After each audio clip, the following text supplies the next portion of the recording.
If you are trying to become a CTE teacher, career technical education teacher, thank you. We need you. We need you to pass on your knowledge and your expertise to the new generation. However, I want to make sure you understand that there's a little more to it than just teaching your expertise and giving it to the next generation of students. So I want to share with you some of the things you need to keep in mind as you embark on this journey in this video.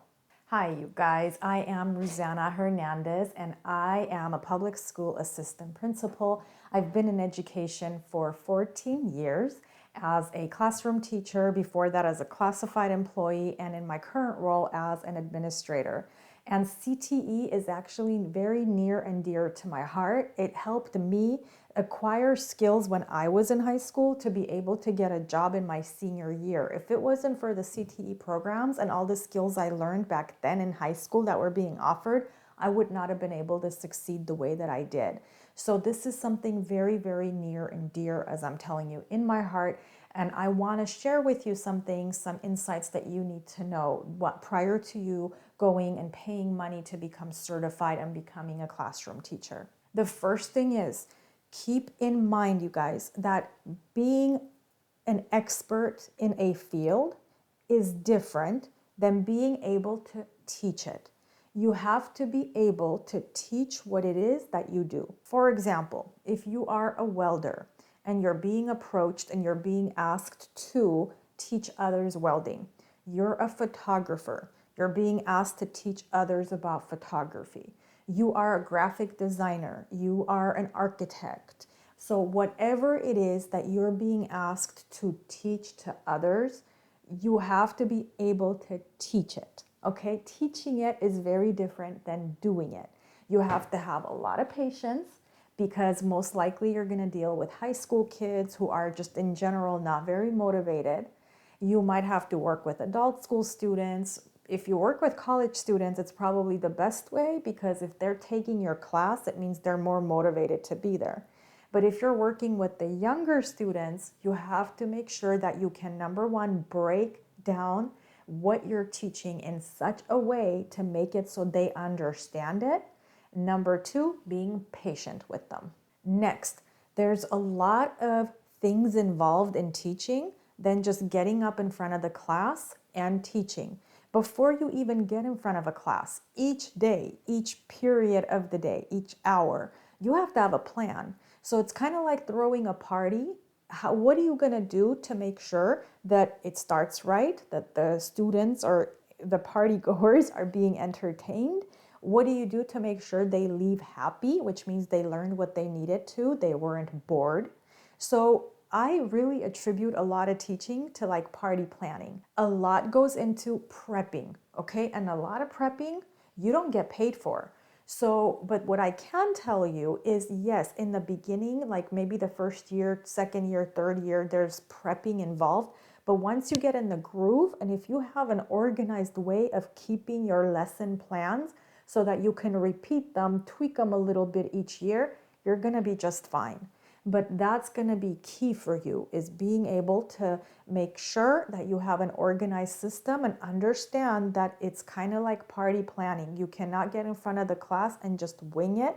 You have to plan, have every minute in mind what you're going to do and what you expect the students to get out of what you're teaching them. Next is the work involved.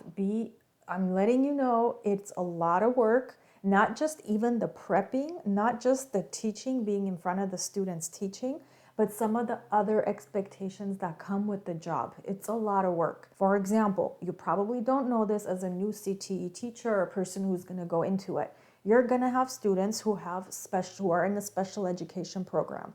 You're going to have students who have varying levels of English skills. Some speak English very well, some have very low. They might be like level 1. They might have just arrived and they're in your class. There are ways in which you can teach these students so that they can master the content, right? But guess what? That takes work, you guys. That takes effort to be able to do all that. So yes, it's going to be a lot of work for probably the first 1, 2, 3 years. Please be committed before you go and do what's expected, before you become a teacher, okay? But know that you're going to make a big difference. You're going to make a huge difference. You're going to value your job in the lives of other people because you're going to teach them a trade. You're going to teach them something that they could go and make money doing. But if you can just bear with it, put in the hours, put in the hard work in the beginning, it's going to pay off. There are certain things that also come with the job. So like the younger the students, the more there are disciplinary things that might be involved. Like what if they're not behaving? What if they're breaking your equipment, right? You got to kind of have all those things in mind. So be prepared for it. And the other thing I want to mention to you is each school does things a little differently depending on their focus. So for example, if a school's focus is writing, then that means you as a CTE teacher, you may be there teaching photography, you may be there teaching nursing, but you know what? You're still going to have to do some kind of writing, teach writing, because that's the school-wide goal. So you have to be aware of that. Sometimes the schools would have like what they call the learning objectives, the success criteria. So those are also things you have to train yourself, learn, and be able to do in your classroom as a CTE teacher. So in other words, they're not going to say, oh, because you're not teaching math, you're not teaching English, just don't worry about it. No, no, no. It's going to be the same for all teachers within a school site. So you have to follow what others are following. So just kind of be aware of that. So I don't want to scare you or anything like that, but I just want to lay it out there so you know what the expectations are. The reason I'm telling you this is because we have had teachers, like experts from the field, who come to try to work with students and then they give up after a few months because nobody explained these things to them. So that's why I want to shed some light on this topic, make sure you kind of know what you're getting into in advance so that way you could succeed and thrive as a CTE teacher. Before you go, please make sure you subscribe to this channel. Please hit the like button and share this video with other people that you know are also going to be CTE teachers if you think it's going to help them to succeed and thrive as well. I will catch you in the next video.